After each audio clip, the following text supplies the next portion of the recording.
Hey, I'm Alex Radical from Board Game Co., and this is News and Week in Review, where we dive into a variety of news pieces. The topic of the week, there is actually a topic of the week this week. There hasn't been as many topic of the weeks recently, and I find often that's because most of the things I want to talk about are either worth a full video or almost not worth talking about at all. It's weird to find something that fits into like a 4-minute window that I'm happy to talk about, but we have one this week, and maybe going forward I won't try to force it. I might just do topic of the weeks when they're relevant, and other times rely on any of the other various segments that there are in this video.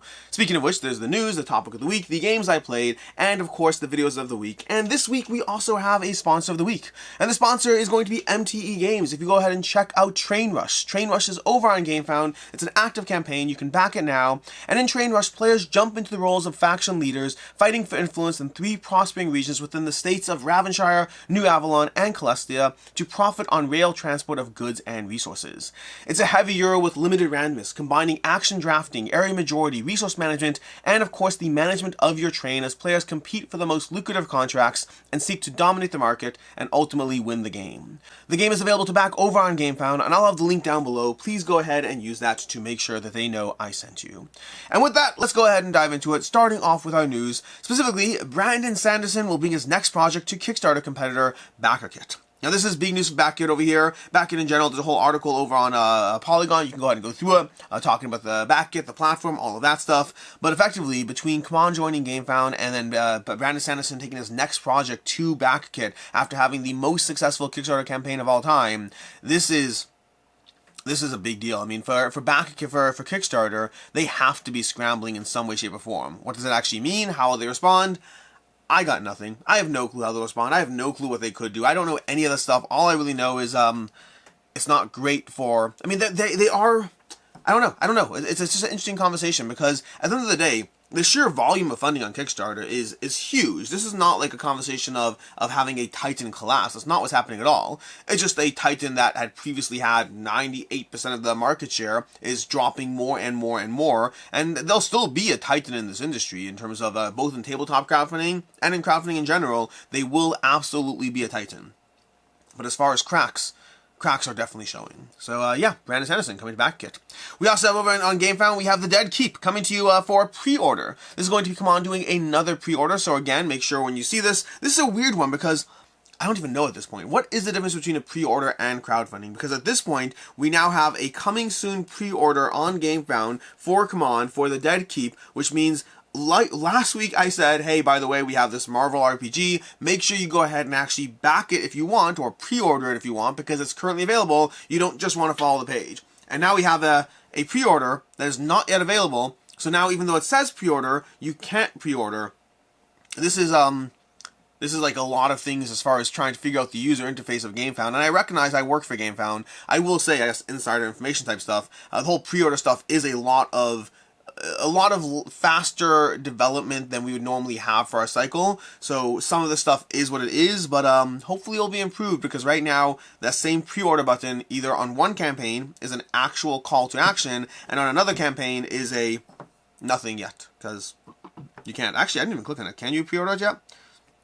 Nope, more pre-order information coming soon. So that's not confusing at all. Anyways, I like GameFound. I do. I'm a huge fan of them. I work for them. I'm a big fan of the platform and the growth and all those things. This is definitely one of those small little quirks that is confusing. You know, you gotta call what's the expression of it? You gotta call a duck a duck? I feel like it's not the expression. You gotta call a spade a spade. That's what it is. You gotta call a spade a spade. Why duck? Why the real duck? I have no idea. Anyways, moving on, we have Villainous Jurassic World and Jaws board game designers form new studio after Funko Games layoffs, which is a fancy way of saying Tempo Studios, I think it was Tempo Studios, Tempest Workshop is going to be a new company started by the various people who were effectively let go doing the whole Funko Games layoffs and transition and all that stuff. So keep your eyes peeled for Tempest Workshop, which will be coming soon with the well, not necessarily all, but a lot of the design talent from Funko Games, from the Prosper Hall development team. They're going to be going and starting with Tempest Workshop, so you can check that out if you're interested in that, which is nothing to check out yet, but there will be at some point. We have Citizens of the Spark coming to you from Thunderworks Games. Don't know a lot about this title yet. I do know that I like the art in general. I mean, it looks cool so far. Can I actually scroll to the next picture here? Here we go. Citizens of the Spark. Looks cool. I like the cards. I like the art. Overall, looks very Thunderworks and very fun at the same time. No idea if it's actually a good game. I mean, we don't have nearly enough information. I have a bunch of cards over here. Honestly, it looks like a game I would play, but would play and would think is a great game are different categories. I'm sure I'd enjoy it, but I have no idea. Citizen of the Spark, coming from Thunderworks Games. That's going to be an upcoming title. We also have Bus coming to you from Capstone Games. Again, Bus in general looks like it's getting another reprint. They have the original Splatter version, then they have the Capstone Games version, and now it looks like we're going to have another Capstone Games version. Very intrigued by this one, in association with Splatter again, so Bus is coming back to your tables in some way, shape, or form, which is good news for all those who have been hunting down one of those hard to get out of print copies. Any of them. There's multiple versions of this game. They're all hard to get and all out of print. We have Hasbro unveils Blood Rage. Designer Eric Lang's next board game, Life... Wow, that was a wrong sentence. Whoa. That was... I just stopped full... I was like, Hasbro unveils Blood Rage. That's not the sentence of this article at all.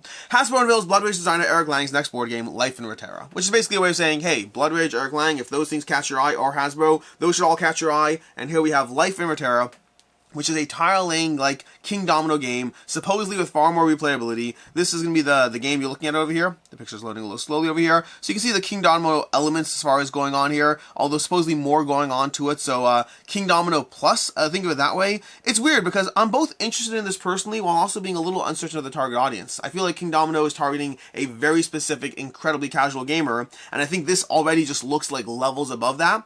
The question is, who's it targeting? Is it targeting a more hardcore gamer? I don't think so. It looks like it's going on the shelves of Target, so I'm not entirely sure if this will or won't find its exact audience niche. Eric Lang says, it's, what does it say? We've been working on this game for years. I consider this among my strongest designs ever, which is one of those things that could be nice and true and all that stuff. It's always interesting because in general, designers are always in love with their most recent implementation, most recent designs. That's where their energy and labor and love has been focused for who knows how long. Ultimately, though, I will judge whether the game is good based off of other people's opinions and my own opinion over, you know, I'm curious. Eric Lang in general has been a fascinating designer to follow in the space because he started with much heavier designs. I mean, you're talking about, what is it, Chaos in the Old World is an Eric Lang design. You go from something like that to the things he's been putting out more recently are much more lighter and accessible. He's really pivoted in the way he approaches the design space and the types of games he puts out, which makes it unfortunate. Like, it used to be Eric Lang in a box would be like an instant interest from me, and now Eric Lang in a box is an instant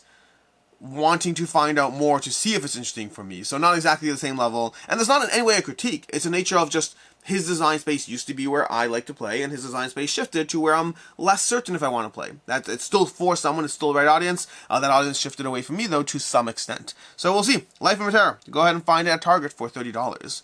Then from there, we have nothing, an empty browser tab. From there, we have Mythwind and Mythwind specifically. So we have Mythwind from Open Owl Games, as well as Corpse of Discovery from Off the Page Games, both putting out articles over on BGG, saying they are not doing the $1 thing. That Mythwind was planning on doing it, or maybe started doing it, and Corpse Discovery was doing it a lot, and they plan on canceling it, and it looks like they plan on refunding people on their pledges, which seems insane to me, but I mean, in a good way. I appreciate the level of dedication, but both of them have basically been following the conversations around those things. And again, I don't want to play shy here. I am very anti the dollar pledge. I have been very vocal about that. It can have an influence on those things. But speaking of somebody who is anti the dollar pledge situation, I am very much appreciative of both these companies basically putting their foot out there and saying, hey, you know, we've been following enough people who are frustrated with this tactic that we are pausing and halting it, and it's not the way we want to engage with our crowdfunding efforts. Even though, like, in some cases, like, I know from behind the scenes and whatnot that it's been successful in some cases, and they're still pausing their outreach on these things because they don't want to frustrate members of the community who don't like it, despite the fact that it's been working for them in terms of the intent. In other words, kind of the same conversation we're having in general, which is, it is successful, it does have an impact, but it does so at the cost of some degree of your fan base being very frustrated, and a larger percentage than what you want to write off. More than, 1%, which is always like, there's always gonna be people upset. You can't stop people being upset at your decisions. The question is always the ratio. So both of them putting out articles out there on that. I will say that if you are someone who does not like the dollar newsletter, please, I'm going to include links to both these campaigns down below.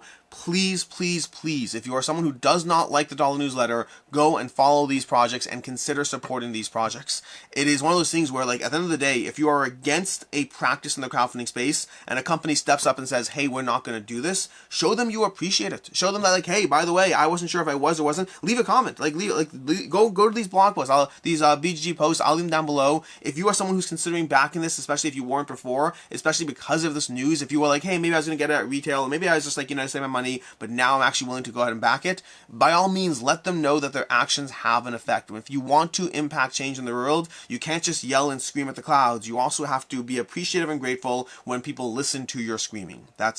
People shouldn't listen to your screaming. When people listen to your feedback, you should be appreciative and grateful and show them that it actually rewards them, because that's the only way to impact long-term change. Meanwhile, on the other hand, we had Kinfire Delve over here. They had a different article where they basically went at Kinfire Cancel. Kinfire Cancel over on BGG had another article trying to explain why they want to do it, why they are doing this thing, and I'll include a link down below. I don't want to jump too much on the bandwagon, but the whole entire thread mostly seems to be maybe exclusively, seems to be people jumping back, pushing back, and just explaining why I am very anti the dollar thing. They had a whole post explaining it. Many of the comments on BGG effectively mirror my own thoughts on why we disagree with the perception of the marketing spin as to why it's a good thing for you. Meaning, I get why it's a good thing for the company. I do. I do not think that means it's a good thing for the consumer. I think a win-win can be created to some extent, but I do not think it's a good thing for the consumer. And yeah, they did not get the feedback or buy-in that I think they were looking for. Which, the only reason that's relevant is I'm not bringing this up to beat down on Kinfire Council in the slightest. I don't want to. You should never go after a company aggressively in any way, shape, or form. Deliver your feedback politely and carefully, which, by the way, almost the entire thread mostly delivers their feedback fairly gracefully. But it's more that I think if a company is going to consider to choose or consider chasing this tactic, knowing that it will bring them some degree of good, it should be as clear as possible the degree of frustration at the same time. I think both things are reasonable. In general, I'm not a fan of going onto any Kickstarter page and then, having a whole mob go after anyone, but I think delivering polite, consistent feedback is a good thing in general. But anyways, that's going to be everything we have as far as the news and week in review, which brings us to the topic of the week, which I actually do have this week. And the topic of the week is, I had a topic of the week. It was I remember what it was. So this past week, we had Awaken Realms Next. In Awaken Realms Next, they announced that they're doing Puerto Rico, the deluxe edition of Puerto Rico. They already did Castle of Burgundy. They're going to be doing a reprint of that. And then they're also doing Puerto Rico. They're bringing that a deluxe version to the table. And so I was curious, what deluxe versions of a board game do you want redone? Like, whether it's Ravensburger or not, what deluxe versions of a game? And to me, I narrowed this category down to Eurogames, just because Puerto Rico and Castle of Burgundy are already Eurogames. But I was trying to think, what Eurogame do I want deluxified? And for me, and I have 3 over here, I picked 3, I didn't go too far down that rabbit hole, but I'm curious, in the comments down below, list which one you would like to see deluxified. Just because it's good market feedback, and maybe Awaken Realms will read this whole, the comments in this video, and they'll go reach out to the various companies and try to get those done, if there's enough consistent anything. I have no clue. This is not being promoted by Awaken Realms or GameFound. No one knows I'm doing this. This is just I think it's a fun conversation. But to me, there were a few things that I took into account when trying to think through what Eurogames that I want deluxified. The first is there can't already be a deluxe version of the game, because that just makes it less likely, which means obviously no Castle of Burgundy, no Puerto Rico, which is going to be coming, no Food Chain Magnate, because that already had one. So any deluxe version of a game, even if it's a little bit less deluxe, what's a good example of a little less deluxe? I don't have a good one offhand, but if it's a less deluxe version, that's another thing that I take off the table. Or even something like, let's say, Lost Ruins of Arnak. I wouldn't put Lost Ruins of Arnak in there because Lost Ruins of Arnak, I think, is already an incredibly premium-looking game. So to some extent, I wanted a game that feels a little less deluxe out of the box, whether it's outdated art, whether it's components that just don't feel magical in any way. I needed something that felt less amazing, which there's many amazing-looking games, even if they're not to the extent that a Castle of Burgundy is. Second criteria for me, you need to have enough components.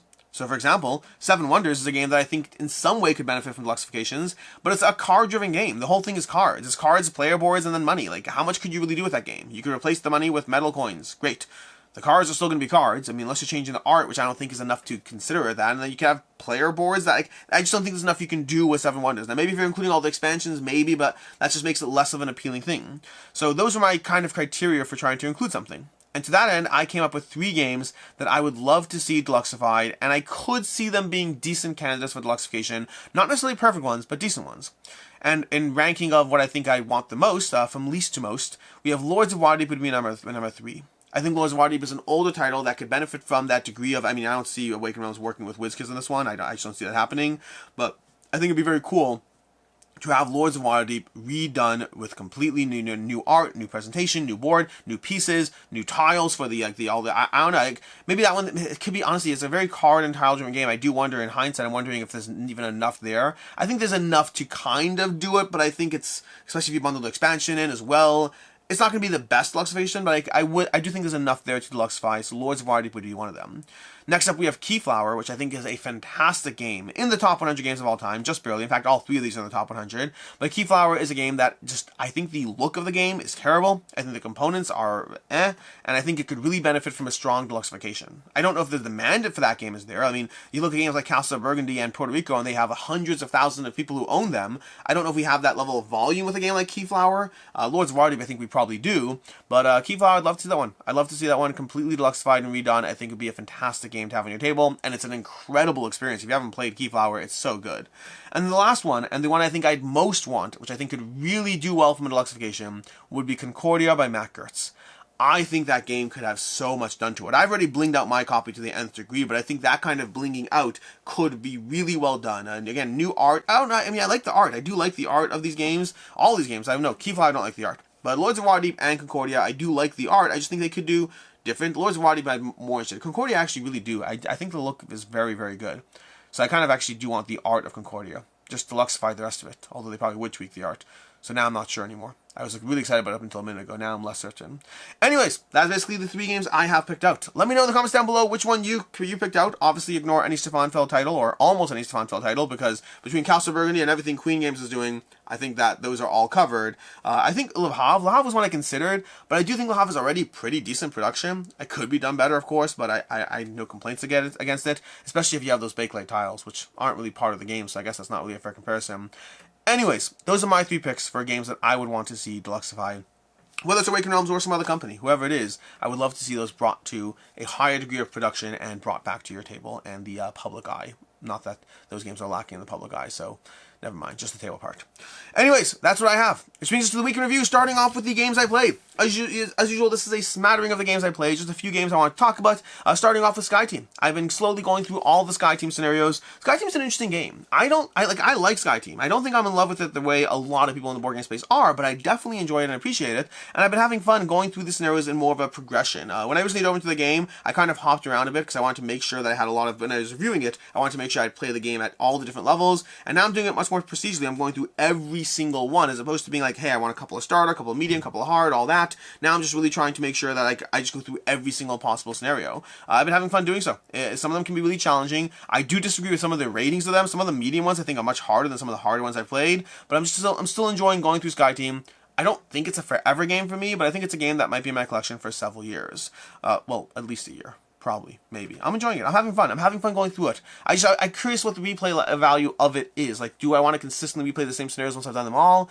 Maybe. I don't know. I could see it going either way. But either way, right now, still enjoying that one.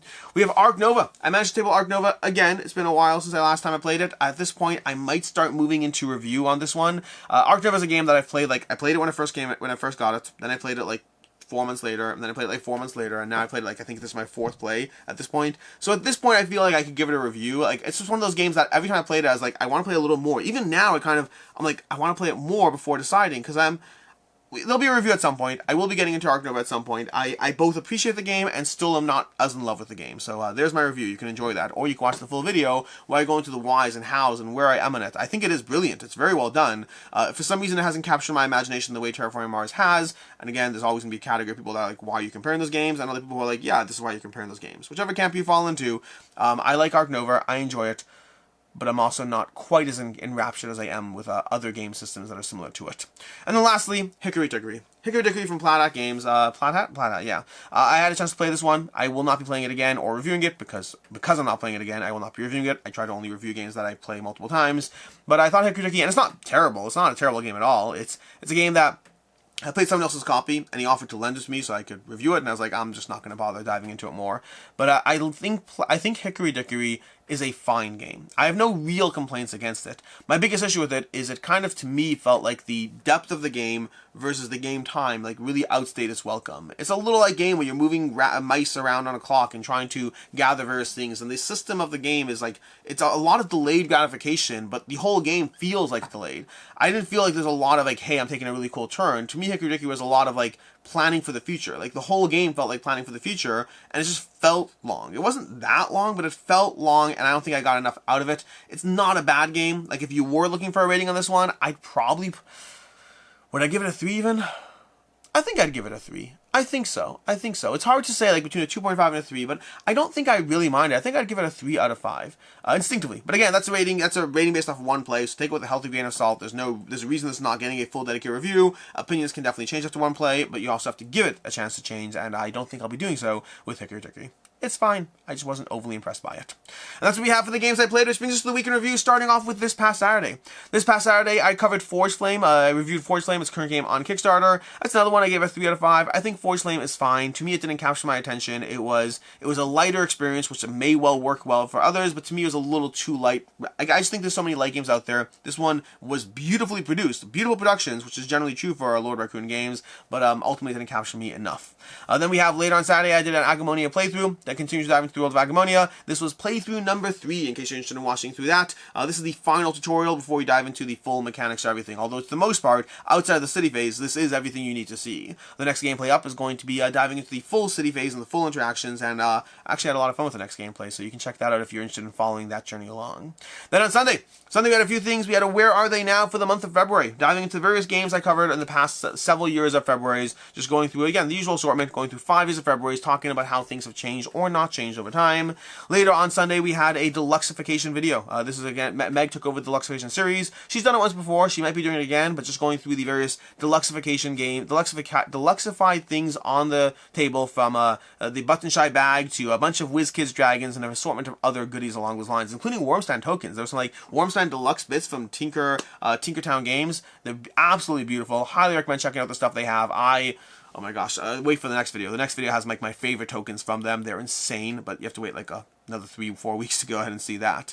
That was going to be Sunday. On Monday we had Too Back Not To Back, going through a variety of crowdfunding campaigns as usual. On Tuesday we had Dying Light the board game, going through a Dying Light the board game review. I gave it a tentative 4 out of 5. It's tentative because they only gave me a single scenario to dive into. With like it's a tricky situation. Like a bunch of prototypes recently have only given me a single scenario from a larger scale of a game, and that means that I can only comment on the thing that I get to experience, which I always get frustrated by, because like I'm experiencing this enough to call it a review, but I'm not experiencing the depth of what. It's a tricky situation. It's the risk of doing prototype reviews. I just try to be as clear as I can in the video itself, but ultimately I gave Dying Light a 4 out of 5. I enjoyed it. It felt different. To me, I still like love Zombicide, make no mistake, but to me it felt very different, which is the main thing, because if it's just trying to feel like Zombicide, I just convert to Zombicide, but it's not. It feels very parkour driven, very scenario driven, in a way that's very different than your typical zombie style survival board game. Like maybe the most similar to Resident Evil, but not in the style of gameplay. That's in the scenario structure. Very different experience, and table presence is absolutely amazing. Later on Tuesday, we had a preview for The Presence. Meg did a preview for The Presence, a somewhat semi-co-op survival horror game, or horror/Victorian genre. Currently on Kickstarter, you can go and check that out. That is a paid coverage. Then we had later on Tuesday, we had a review for Floe. This one is actually. Well, I did a review for Floe. I thought Floe was fine. I gave it a 3 out of 5. To me, I like many parts of the game, like genuinely like many parts of the game. My biggest complaint was that the amount of work to get to that game was just, it was disproportionate to me. It's like the actual game itself would be a solid 3.5, possibly even a 4 if it was significantly easier to get to, but it's not. It's a game that, for me at least, felt overly. It felt like there's too much was going on for what the game was offering. It's actually fascinating. Like I watched Rado's coverage after, and even he was like leaning into the whole like, why is this not just a Fantasia Games title? It just feels like, I think he liked it more than I did, but he was just leaning more into like, there's so many things going on in this experience. To me, I think Floe is an interesting game. I'm very curious to see how the development continues in it, but the way I'd put it is I had the mental load of Endless Winter without the practical payoff in the experience. So it was a good game. I liked it, but I gave it a 3 out of 5. I had a lot of people thanking me for being very honest, which prompted me to go ahead and film an entire video on the nature of being critical is not the same thing as being honest. When I love a game, I'm just as honest. Just happens to be where my opinions lie. But either way, that's a video that'll be coming, well, possibly this week, possibly next week, we'll see. Anyways, that was Tuesday. On Wednesday we had what's it called? An Awaken Realms Next, coverage of the Awaken Realms Next, the press event over on GameFound, or just, covering all their campaigns coming. They have, I can't remember the names of the titles. They have, wow, I can't remember any of the names of the titles offhand. We had obviously Puerto Rico, we had Awaken, we had Castle of Burgundy, we had the Awaken Realms Vault, and then we had the other two, Lands of Evershade and Grim Coven, that's what it was. We had those 5 games coming from Awaken Realms over the next year, and then later on Wednesday we had an unboxing for Robinson Crusoe, which is very, very, very, very, very late, but also finally here. On Thursday Thursday, we had a preview from Might and Fury. This is an active Kickstarter campaign. This is going to be sponsored content done by Meg. And then we had a live stream game show. We had a live stream game show with myself, Devin, Meg, and Jenna. And then lastly, we have 6 Button Shy small box reviews. So basically going through a bunch of 6 Button Shy reviews. They have an active campaign on GameFound, or maybe still active. I don't know if it's still active or not, but they had a campaign on GameFound, which may currently be active as we speak or not. I don't know for sure. And lastly, Friday. Friday, we have games leaving the collection for the month of March. The usual games leaving the collection. Every single month games go. That's just part of the process, and well, more games left, which is not a surprise. That's as I said, it's part of the process of games coming in. Games also have to go at the same time.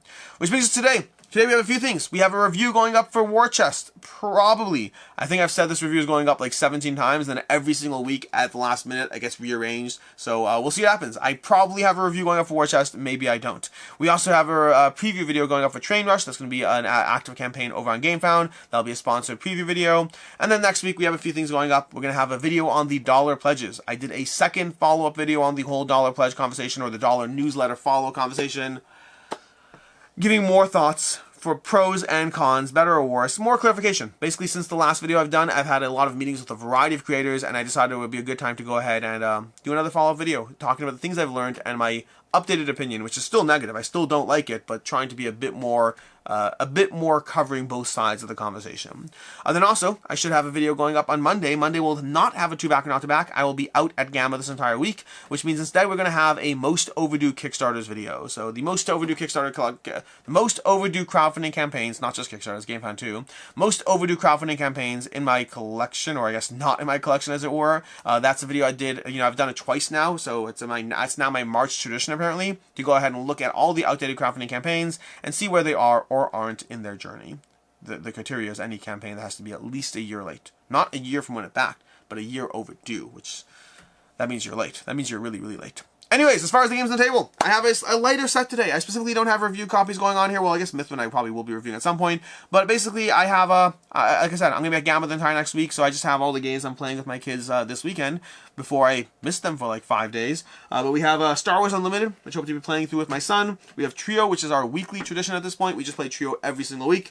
Maple Valley, I'd love to table this one again. It's been a while since I tabled it last time, and it's been like, I don't know, 3 months, maybe 2 months, maybe not that long. I don't know. It's been a bit since I played it last. I would love to dive back into Maple Valley with them. And then on my end, I might try to dive into Mythwind again. I was trying to last week, but I didn't get it to happen. But this week maybe. Like the past few weeks, I've had so many games I've been juggling to try to like just get done in time for the crowdfunding campaign. This week I actually don't. I mean, I will have things coming up soon, don't get me wrong. There's always things coming up. But for the first time in several weeks, I don't have like a whole laundry list of things to play. So maybe I'll get to play Mythwind, which I'd hope to. Deep Rock Galactic happened this past week. We'll talk more about that next week. Anyways, until next time, I'm Alex Radcliffe from Board Game Co. I hope you enjoyed this video, and as always, I hope you have an excellent week, and I hope you have a good one.